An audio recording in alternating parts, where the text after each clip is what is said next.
Welcome back, everybody, to Maniacal Music Musings. I'm your host, Jeremy, as you know, and yes, the rumors are very true. I won't die. I will be an entity doing my dance of joy in the podcast world for a long, long time. I try to rein it in a little bit here and there, but I'm off the chain, as everybody knows, and my flavor leads to anarchy in the UK for some odd reason. I can't quite figure that one out either. But my co-host, joining me as always, is here for another chicken ride as he competes in a dance off for a woman. Gotta stop doing that, Chancy. He's got the mind flow of a serial killer and is typically so hot. He'll preach that you better obey the cow god or your karma will be worse than three little pigs in a house made of hay. Come join as we hear the story of his life, aka the misadventures of Shitman himself, Chancy motherfucking Gripe. Hi. You know I love that one, Chancy. You know I have to love that one. If you're gonna put that fucking song title on a CD, you bring to this show, Chancy. Nothing against you. But welcome back, folks. We are back again, and of course, joined by an amazing guest to talk music with us as always. And our guest this week is Michael Magrush, songwriter and artist. And we'll get into that a little bit more in a minute. But first things first, how you doing tonight, Michael? It's awesome to meet you guys.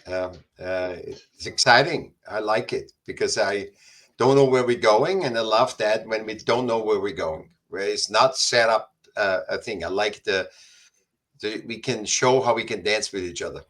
You know, I like it. I'm Exactly. very challenged. Yeah.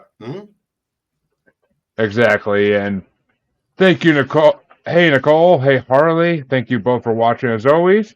And Nicole, thanks for sharing out as always. Folks, I should say that for later. But well, let me ask you this, Michael. How did you get into wanting to make music? I was a sick child and went to school, and in school I couldn't understand. I was dyslexic. 50 years ago they said you're dyslexic, and I couldn't do anything in school. So my like so many adolescents, our music and art creation was my actually savior. Because if I wouldn't have done music or anything, it would have been not alive anymore. So and at that time in Europe, it's very weird. You had to if you I mean if you wanted to be Jimi Hendrix and you want to be electric guitar, you couldn't because what they said the system said you got to learn first classical guitar. Once you have the classical, only then you can shift to an electric guitar. And they said the same with a keyboard that you can't have an electric keyboard. You have to learn by a regular piano first, and then you move on. And I did that for 2 years, and I was not aware that I'm dysgraphic. With my dyslexia comes dysgraphia, which my hand eye coordination. And so I literally learned 2 years classical guitar and I know 3, 4 chords. It never got anywhere. And I thought, okay, that's all. That's it. Forget about playing. Let's forget about it. And then by chance, whatever, a year later, a friend of mine said, "How, Michael? You're a DJ. I was a DJ too." And then and they said, "Hey, can you? The percussionist just got sick. Can you just do a little colors in percussion?" And it was like I never had to learn it. I was just right in. I was invited to all the gigs all over, and I was doing I was doing my CD, and it's like it came automatically. But I thought I need to study something, and I think a lot of people think they have to study something to actually express themselves. And I say, no, you don't have to. Does it help? Yeah, of course. If you study something, it helps, but only in the context of you, not in the context of how everybody plays. You have to find your own way to play, your own expression of your one of one voice, because not everybody has a voice like Sinatra, right? We all have different voices in our expression or our voice, singing voice. It makes sense. I Yeah. mean, I personally think I have a Frank Sinatra voice when I'm drunk, but that's me. Yeah. Um, there's a fun karaoke story behind that one, but yeah, I mean, I, makes sense. I mean, music comes through differently for everybody. I mean, I played drums for years. Can I play to Yeah, this day? Fuck no. If I picked up drumsticks, I'd be banging away like a kid on a trash can, for God's sakes. But yeah. I, it's just, it didn't stick with me. Didn't stick with me at Mhm. all. I mean, I know Chancy is an accomplished guitarist to some degree. So, No, no. I Nobody, can play. nobody wrote, but Chancy, nobody admits that anyway. That's If you ask, that's valid. if you ask You got Robert me. Plant, if Robert Plant ask him, do you your kid go to Keith Richard? Hey, do you play guitar good? No, I've never heard a guitar player that says I'm a good guitar player. Never, ever. You got me. You got me there. Huh? well, Michael, what, what album did you want to bring us tonight to have us give a gander to? My album and Miles Davis's album. Miles Davis, the In a Silent Way, is my favorite album because it never gets old. I don't know what it is with that album; it never gets old. And I have very few music that doesn't get old in me. I'm not a person that constantly listens to old stuff. I don't watch movies over and over. I watch movies once, twice, and there's only two movies: a French movie and a Braveheart, were the only two movies that I repeatedly watched. I never watch movies over and over. And I Miles Davis is really is a magic in that album that I can listen anyway all the time, and especially this one. And there's only two songs, but they're very minimal and they're not free. Like Miles Davis is also free and avant-garde, and they're not. So they have a very strong rhythm too, and I love that because I can always access it. I'm one of 8 billion people. That's why this is. And my own album I created because of my experience with percussion and everything. I wanted to do something that is especially me. That's all rhythm interrelated and layered. I love layers, and when I talk about the green jelly, you will see what songs I like there. I like the layering. I like the play with rhythms and layering. And by the way, I have no idea about music theory or anything. I have no education, so I'm totally Neither do self-taught. I. Yeah. Yeah, yeah. Well, I I guess I'll let actually, yeah, I'm gonna let Chancy go first on this week with his review of your music because I have a long thing to say, so I'll let Chancy go first, so I don't have to let them give I this review. actually, I thought it was pretty good. I there wasn't really anything that I had much to complain about. I listened to it at least 2 or 3 times on a like go through, Yeah. so that way I could because usually like what I'll do is I'll put it on in the background and then I'll play video games so I can just Yeah. experience it as it Yeah. is, and Mhm. then double back and then go through the track list and then listen to it again Yeah. to kind of hone in more on what's going to go Yeah. towards like a top five. And then if I have to, like if I can't remember the names of tracks, then I'll go back to write them down in my Yeah. order. That's what I But did. yeah, Exactly, very yeah, much like you. Yeah. yeah. And I honestly, yeah, there was, I really thought it was neat that there was a lot of things that flowed together, even though they were separate. I Yeah. thought that was I really enjoyed that element. And then I also liked the inclusion of like the guitar in in a couple of the tracks. I thought that was pretty awesome. Thank you, Jensen. You're quite Yeah, welcome. no, I mean I have to kind of agree. I mean, I listened to it. I listened to it the first day. You said that's what you wanted to use. So I listened to it the first day to get like an idea, and I listened through it again today a couple times because I mean it's all short little Very tracks. It's not short. like it's Yeah. a Mhm. for a 40-minute CD where you guys sit through it a couple times. But I listened to it a couple times and I was like, you know what, I can dig this because it actually can make me picture like scenes in life, in a movie, in a TV show, whatever. Like each one had like its own. You could just Mhm. picture something with it, which for good tracks, like good tracks, you have to be able to picture something. If you can't like, especially when it's all music based, when there's not really lyrics in any of it, you have Yeah. to be able to picture something. Otherwise, because there's no story being told except by the music. Then Mhm. I dug it. I dug a lot of the elements. I mean, like I said, I was a percussion player, so the percussion of it all like blew me away to some degree. Like I did really appreciate it. I like the different stylings too. Like I like that you kind of like switch up the genres in each one. The Yeah, names were freaking. The names on a lot of them were really catchy and hilarious. So I freaking love yeah, that. Like that was. Anybody who knows me knows I like a good name for a show or a music song. But I mean, my podcast names are right along that same way. But so I mean, yeah, I thoroughly enjoyed it. I thought it was great. I mean, and when there was little lyrics thrown in, they were kind of perfect. They were kind of like the perfect thing for that moment, and I dug it. I couldn't listen to the full CD at the end of it because they wanted me to pay for SoundCloud or something like that, or I don't okay, know what they wanted me to yeah, do. And I'm like, yeah, but all the tracks that you made were freaking so awesome. Like I freaking enjoyed the hell yeah, out of them, and definitely something I'm glad I listened to. And I could honestly, I think a lot of them should be in different TV shows. I had ideas and everything. I didn't write them down, but yeah, I had ideas. But so I thoroughly enjoyed it, and I definitely was able to pick like the five I liked out of all of them because I liked all of them. I mean, and the five I yeah, picked could be interchangeable. I didn't number them even because they could be interchangeable. Like they're all yeah, just yeah, they're the five ones I really like going back to again and again. But yeah.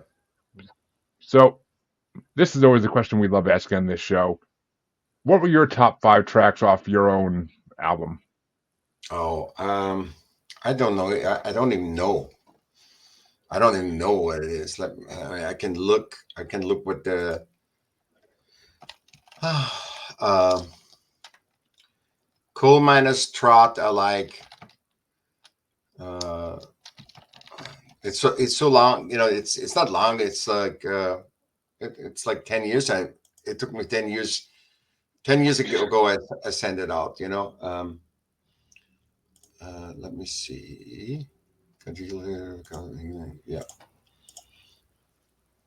but let me see what I can fish out there. I didn't know I have to review my own.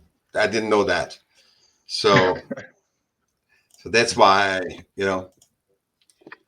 So where is it? Uh, I like Slow Flow. I like Shattering Interplay. I like them all. I'm kind of like you guys. I like them all uh, because I did I mixed genres and I wanted to be me. I wanted to be I'm a loud person and the music is loud. Look, I don't wear a red bandana with a red shirt. I wear a yellow with it's a hard contrast. I love contrast in music and everything. So I literally can't say. I mean, I would have need to listen to it right now. Tapping it in and tell you which one is my favorite. But also, I think that changes because today this is the favorite and tomorrow something else is the favorite. Yeah. Yeah, that's typically the way it goes with almost any album. When you listen to it Yeah, again, like there's you find new things, you get sick of other things. It's the way it goes. yeah, Well, Chancy, what were your top five off Michael's album? So I mean, for me, I liked Big, yeah, Coal Miner's Trot, yeah, High Tech Salsa. I also liked Slow Flow as well. The Rough Preview was fucking awesome, if you ask my opinion. And yeah, then the Dervish Challenge yeah, was also yeah. a solid one for me as well. Yeah. I had a lot of fun doing this. So I was not depressed. And you feel that when you listen to this, you feel I wasn't depressed or down or went through problems. I just had the biggest ball to just create that. You couldn't get me out of the studio for that. I was Yeah, just, it kind of reminded me of easy listening, but like actually easy listening that I could get behind and enjoy. yeah, yeah. Thank you so much, Uh, gentlemen. oh yeah, I mean that actually is a good metaphor for it in a way. I mean, it's kind of like elevator music. I wouldn't mind being stuck in the elevator with. Like Yeah, it's that elevator music where you actually don't want to get out of the elevator. Where you're just like, I'll have to go ride back up and down again. yeah. See what the next Thanks. song is. I think that would But be, yeah, yeah. but That's, the five I picked, even though I could have picked more. I mean, Slow Flow was good. I'll say that. I enjoyed Slow Flow. I couldn't get into the Dervish one. I just couldn't get into it. Really, I tried a couple times and it just didn't hit me like the right way. I don't know why. By the name of it, I thought I was gonna love it, but then it just Yeah. I think the tempo just was a little standoffish for me for some reason. Mhm. But I liked the ones I liked were Rein It In. Dance Off for a Woman was really freaking cool. That was like very catchy.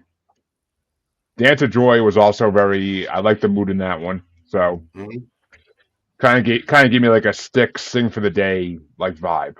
But Mhm. Mind Flow was also really trippy. I like that one. I mean, I took a couple puffs of the good old vape before I went back and work up on my cigarette break, and Yeah. the Mind Flow one was like, ooh, I dig this right now. But Mhm. and then the one that made me laugh the most, and I'm sure Chancy almost going to see this come, but Another Chicken Ride was freaking amazing. Yeah. Yeah. Fun. I really had fun. It's so good, the reflection, because you didn't know in what position I was when I created that, right? And it's fun you picked that up. You say, hey, that was cracking up. That was interesting because I was in that mind state. That's why it's so important to be in a good mind state when you even we three here. We have to be good and doing the best is now, not when we publish this or whatever. We have to create the best in the moment. And I love that because nobody has given me. I got a good reviews a lot, but that doesn't mean anything because you can get a good review or a bad review. I made it, so that's it. I'm good with making it. What the people say is the icing on the cake. That what you say is the icing on the cake to me. So, but I think the magic was here that you both actually reflected my mood that I was in by creating it. And I think that's fantastic because I think that's very honorable that this happens, that I can experience that. Because who can, you know? Uh, Right. yeah. So, do you know that Joni Mitchell is depressed? Or was she happy when she did these songs? Or even yeah, anybody, you look at any music and say, however, a lot of the time the band is fighting or whatever, and it's like a control issue or whatever. And it's still a good song, but that people pick up that my good vibes that's for me the biggest compliment ever. Even if you like it or not, I say, hey, this was fun, you know? Exactly. I mean, and yeah, I mean, you don't know what bands are going through. Look at Fleetwood Mac's Rumors. Like you Exactly. cannot tell by a lot of that album that they are like on the verge of breaking up. Like you can't like some of those songs are so happy you can't just freaking like catch that vibe. Exactly. But Exactly. Yeah. but yeah. So overall, enjoyed the heck out of your music and definitely would be down to hear what you do in the future. But Yeah. and now, folks, for something completely different, Chancy, what album do you want to bring this week? I I actually brought Green Jelly's Serial Killer soundtrack. I did what I always do. I went to the YouTube music, I hit shuffle, and I was doing the shuffle part, and my cousin was hanging out, and he was like, "Dude, bring Green Jelly." And I was like, "You know what? I haven't done that. I had to check the list to make sure." But it's something that I remember growing up with. It was just one of those things that you couldn't believe it was a real band because it just refused to take itself seriously. But nowadays, it's like, there was Green Jelly and Guar that really kind of took over the early '90s, and then now you have like Psycho Stick, who they've also kind of do the similar style. They're a bit more heavy metal than like the punk rock heavy metal that Green Jelly was, or Mhm. is, I should say, because I think they're still out there doing the thing.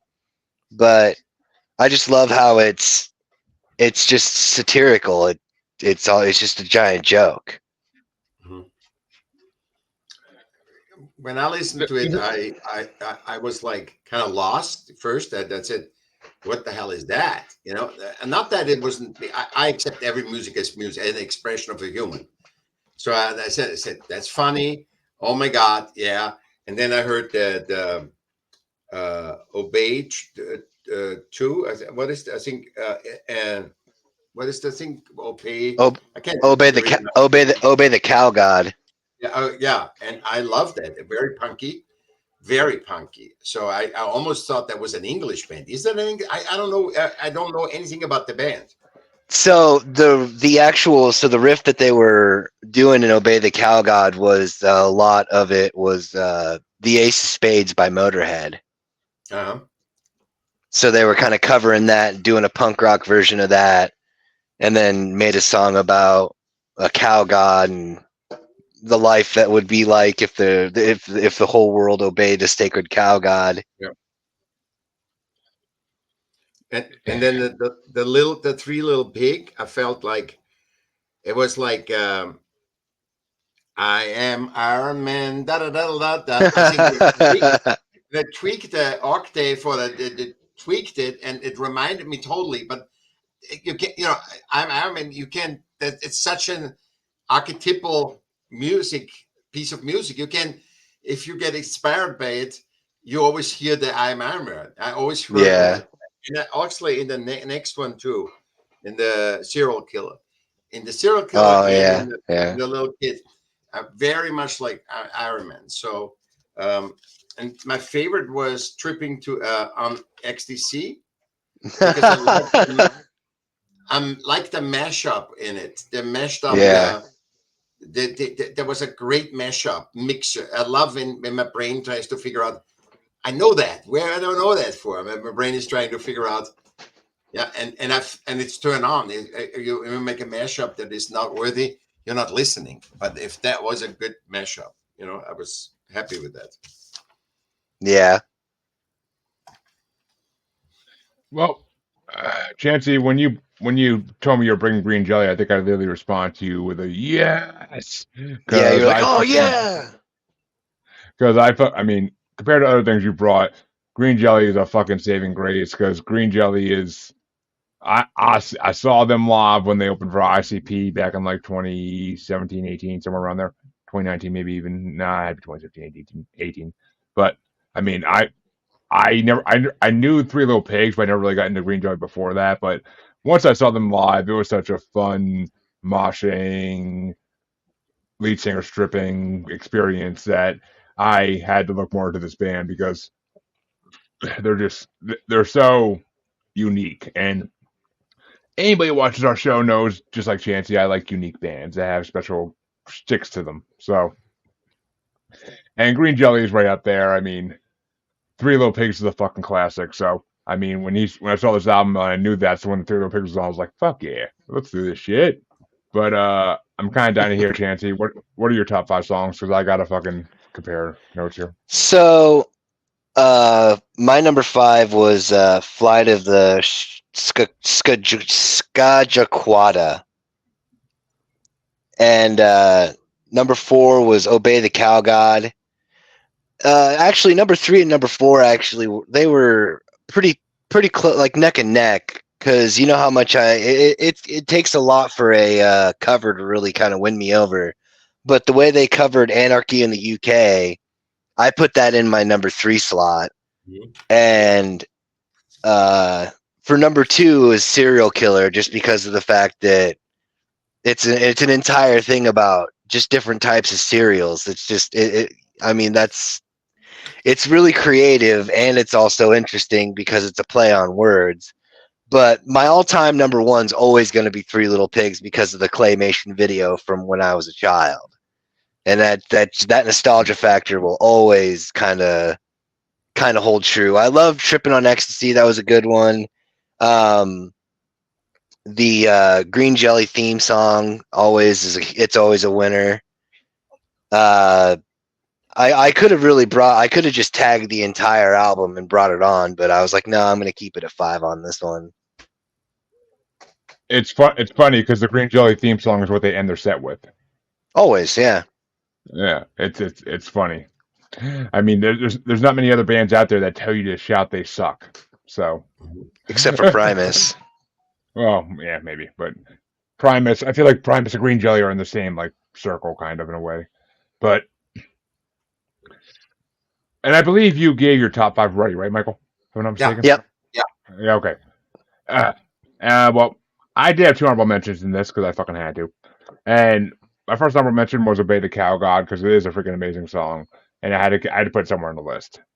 Didn't make top five for sure, but I had to put it on the list. And my number six, which I thought Chance would be a little proud of me for this one, is the cover because "Anarchy in the UK" is my number six because I love when that song. I like a lot of bands when they cover that song, but this one was a really good version of it as well. My number five was "Electric Harley House of Love." I read it. I read it. But I mean, I love "Electric Harley House of Love." It's a freaking fun song. My number four had to be Misadventures of Shitman because it's that name alone, and the song was funny as shit. So, and my number three was "Play the Squadra Kawada," or how the fuck I say it, because it sounded very Iron Maiden like guitar. Squadjaquata. Yeah, Squadra Quada, whatever the fuck ever. that's your Yeah. body. Yeah. Yeah, But Squadjaquata. they had other, they have a lot of stuff, that reminded you. I think they constantly remind you of many. It wasn't like Twisted doesn't remind you. The green jelly reminds you of so many things. Triggers is a trigger happy group. I mean the flight song. I mean, it kind of reminds me of "Run to the Hills." I think that's the song I was thinking of when I heard like the guitar in it. But my number two was of course "Serial Killer" because I don't think I actually ever heard that song before this, and that song's fucking amazing, and so many good lines in it. And of course, number one has to be little pig, let me in." Not here, but you need chin. Like I fucking love that. Like when he does that live, it's so fucking incredible. It's so incredible when he does that live. The fact that he hits the note is what's astounding. Eh, I mean, you just flick yourself in the nuts a couple times and you can hit that sound. But Yeah, let's all uh, kick the nuts. That's to get to the right height. music is dedication. Yeah. But oh, I guess that means we're already at the time where we have to go to my CD. And you see, I already told Michael before the show, while we were waiting for you, that we were going to originally bring these albums on the previous episode that the guest ghosted. And I'm like that.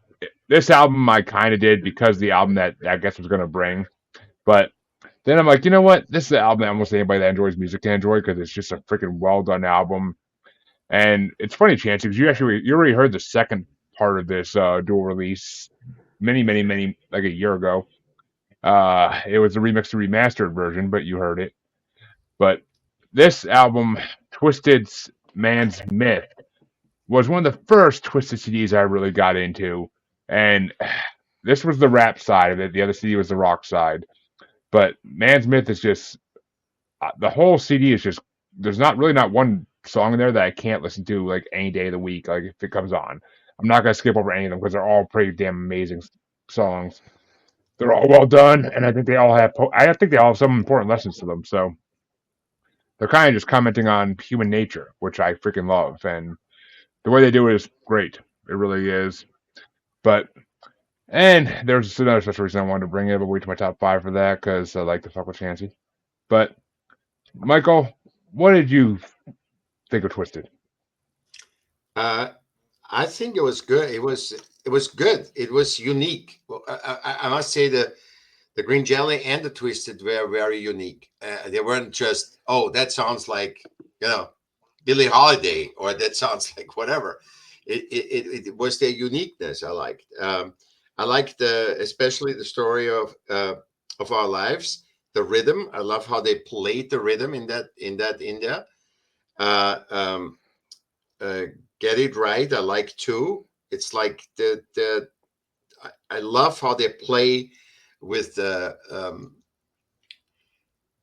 speed and rhythm. So there actually is time delays and amplifications and quicking, and at the same time, uh, they stay to a theme, and that's just not easy to do. You can't speed up and then go slow, and moving these parts I really liked. Trepacy, I think Trepacy, C I like too. Uh, of the Jane, I like the best because it's like Eminem. It sounds like Eminem. Um, um, and I liked best the Get Ready. Also, the second best, or I think number one was so obvious because it sounded like Eminem. I said it's a new thing of Eminem. But the Get Ready I liked because I think that's really my number one. The Get Ready is because it's the layering. How I like how you layer music, how you construct the music, and it was really surprising. It wasn't like, oh, okay, da da da da da, ba ba ba ba ba ba. No, it was like ba ba ba ba ba ba ba ba ba ba. So it was like from all over, and the layering of it, it really turned me on. Well, I'm glad you liked it, and Yeah. yeah, they are unique. And the reason that Eminem comes to mind with them is because one of the duo actually, I mean, they grew up in the same trailer park as Eminem, so Oh, they they're from did. the same Okay. they're from the same area, and the one of them can even do Eminem's voice like perfectly, like he's done it in Yeah. skits and stuff. So he kind of naturally sounds like him in certain flows for some reason. Like I don't know if it's something in the water out there in Detroit or whatnot, but Yeah. like maybe they must be drinking the same trailer park water. I don't know, but Yeah. but that might be why you're thinking of Eminem because I can hear it in a lot of his songs too, just because Yeah. I know he does it in other songs on purpose. But Yeah. it's actually kind of funny when you hear him tell stories on podcasts and he just like slips into the voice like on purpose. It's freaking Yeah. hilarious. But It's funny. Chancy, I know this is not your first debut of Twiztid on this show, for God's sake, but what did you think of this variation of Twiztid? You know, honestly, dude, you've brought so much of this to my, I shouldn't say attention. You've force fed so much of this stuff to me that my algorithm now recommends nothing but like all that stuff, like Twisted, ICP, Dark Half, Isham, just all of it. It's all there, and it just won't go away. And and it's kind of like I've said. I mean, I've said it before. Honestly, there's a lot of stuff about this that I know that I would like. It's just that when it gets brought so many times, it's like, I can have meatloaf a few times a week for about a month or so, but if I have meatloaf every day for 2 weeks, I'm gonna not eat some meatloaf anymore. Having said that, though, like, you're right though, and so is Michael. There's a lot of stuff about this album that I do enjoy. It's just you know, the old stereotypical poisoning of the well. Well, that's the thing. That's the thing. I mean, I can see how you could say that with ICP or Dark Half or Isham. Well, not Isham really, but because Twisted's a little different to me. They each album is like a whole new band in a way. Like they kind of switch up their style in every album they do, and like they're this also wasn't really like even a horrorcore rap album for them. It was just like a rap album. Like they didn't really touch on the Right. horrorcore elements too much, at least. Like No, of and course there's and some, but and that was one of the things that kind of grabbed my attention about it. And you're right, to their credit, they are a band that has evolved over time to incorporate other stuff. It's just that it's more so you got pre ICP and post ICP, because like the pre ICP time is where it all kind of blends into what they like, what ICP sound was. And then the post where it kind of starts to take on a lot of new form, where they go into start incorporating and expanding into directions that they want to go rather than what they're allowed to do. well, actually, this was during their tenure at Psychopathic. This Oh, I was right in the know. middle of it. But I I know. mean, You could tell. yeah, I mean, well, yeah, there's obvious signs, but I mean, it's it's when these two albums are when they started to evolve a little bit, in my opinion. This is when they started their evolution. This is when they realized, okay, there's other things out there. that we can rap Yeah. about. And plus, House of Crazies, when they were House of Crazies before they were even Twiztid, they were completely different. Right. But for this particular album, I apologize, Chancy, but I do a top 10. How can I Of not? course you do. Of course you do. But, and it's funny enough, after hearing Michael's, because my number 10 is actually Get Ready, because I love the verses in Get Ready. The verses are incredible. The chorus drives me insane. So I love the verses. I think even Violent J is a verse in that one, and it's pretty actually his verse is actually really good for him. But the verses throughout that song are freaking incredible. My number 9 was Karma because that song it's incredible. Like I don't know what it is about any psychopathic artist, but when they talk about karma, those songs always come out so perfect. Number 8's The Argument because I like how like reality it is. I love how realistic the fight is. I love how it's a situation that everybody has seen or been in. Number 7 was The Story of Our Lives because I love that as an opening track, and it's just such the flow and the beat in it is incredible. And of course, number 6 has to be So High because it's just a classic stoner song. Like any juggalo knows that stoner as a stoner song. It's so freaking fun. And number 5 is Won't Die because who doesn't like a song about not dying? Number 4 is Feel This because I love the verses and the flow in it are so freaking incredible. Like when Twiztid does their fast rapping, like in this song, they are so good at it. Number 3 was Entity because as a paranormal podcaster, I have to love any song about spirits, and Entity and Twiztid does some good ones, but about spirits, and Entity is definitely one of their top ones about it. It's just a freaking amazing song. Number 2 is Off the Chain because Off the Chain is so fucking hilarious. And the skit that comes between So High and Off the Chain is just, I love that skit. It always makes me laugh. It always makes me laugh. It's like, who are you? How'd you get in here? Are you a man? Like, it's just fucking hilarious. Like, it just cracks me up every time. And my number 1, of course, is the bonus track, aka Flavor, because they took a amazing song by Loonies and made it even better, in my opinion. I love every rapper on it pretty much, and they all do an amazing job, and they make it sound so amazing. The beat sounds better than the original version.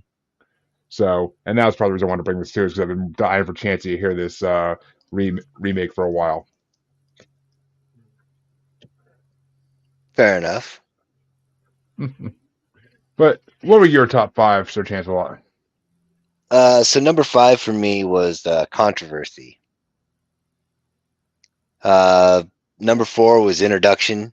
I thought the introduction was really good. It is a good introduction. It actually is, yeah. I know you expected it to be my number 1, but it's not. So number 3 is funny because we had our number 3 was the same. It was Entity. Number 2 was actually Flavor. Number 1 is Fuck You, because that's exactly what I wanted to say from the moment I pressed play. You would, you dick. You would. But you gotta admit, they did a good job of it was definitely a good job. They did a good job with it, for sure. And what's funny is when I heard that, when I first heard that song, I honestly thought I thought they were the original ones who made that. I didn't know that Looney's did it for a long time after that. Like, till I heard it on a store or on the radio someday, and I was like, oh, what's this? But it's one of my favorite Twiztid albums. I wanted to bring for a while since I brought Mutant Remixed and Remastered back when what's his name first came on. I forget, English guy, but British guy. I forget his name. Sorry, buddy. But it was a long time ago. But yeah, so I like it, and I was happy. I forgot to bring it in front of Chancy. But well, folks, we brought you these albums 3 as always. and three good albums as well. So it was a good show. And we want to thank Michael for coming on and having a good time with us because it's always fun to introduce someone to new music and actually have them like it. So Yeah. it doesn't always I happen. It doesn't always I happen. really enjoyed it, guys. I really enjoyed it. It was very interesting because I had no idea about those groups. I know a lot of music, but today it's not like in the old days. That you know, 100. There were 100 musicians, right? Fleetwood Mac, Stones, Beatles, Jimi Hendrix, and that's what everybody could talk about it because they were only so few. Today you cannot know every music because there's so much music out there. Yeah. Uh, Exactly. but that doesn't Well, mean you have to judge it and say because I don't know him, they are shitty. You listen to it and you find something out. It's an expression of one human, or a couple of humans. And by the way, where are these bands, are they American or English? Mine's American. I believe Green Jelly's American too. Okay. Yep. Yep. Yeah. Yeah. Yeah. Like I said, mine's from Detroit and Green Jelly. I know where they're from. I just can't think of it. Yeah. I know No problem. I think actually I want to say they're from I want to say they're from Maine for some reason. I don't know why. I feel like that's wrong, but I feel like for some reason that's in my head. But Yeah. I could be wrong. But Michael, where can they find you and where can they find your music if they want to hear it? MichaelM.com, Michael with two L's, MichaelM.com. And there you see my writing, my paintings, my all the interviews I did. And I also have something for artists that when they create, my podcast is 30 seconds. Every Saturday, 30 seconds. Quote from me, what I became aware of in creating art with a question. So it's not, there's no right answer or wrong answer. It's just for you to get conscious about, and it's kind of an amplification, like a turbocharging of, if you're a creator, it's the turbocharging of you, of your uniqueness, of your one-on-oneness. Right Well, on. there you go.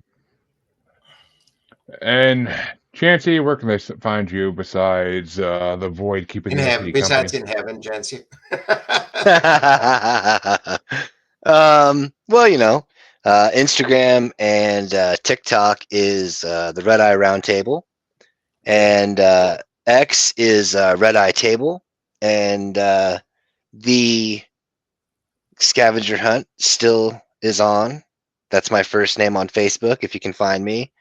And the album hasn't been brought on to the show yet, then I will bring your album on and suffer the consequences. Yes. Yes. So hey, we actually had one suggestion that was freaking amazing. So I do not hate, and actually I like two of the suggestions, but I know you hate one of them. So I but yes, folks, Chancy Greif, the world's biggest Beatle fan. But yeah, you can find both your musers on Facebook as the Uncensored, Unapologetic, and Untamed Podcast Collective. You can find us on XX Baby in the Graham as that Juggalo Bastard. You can find us on TikTok as that Juggalo Bastard Podcast.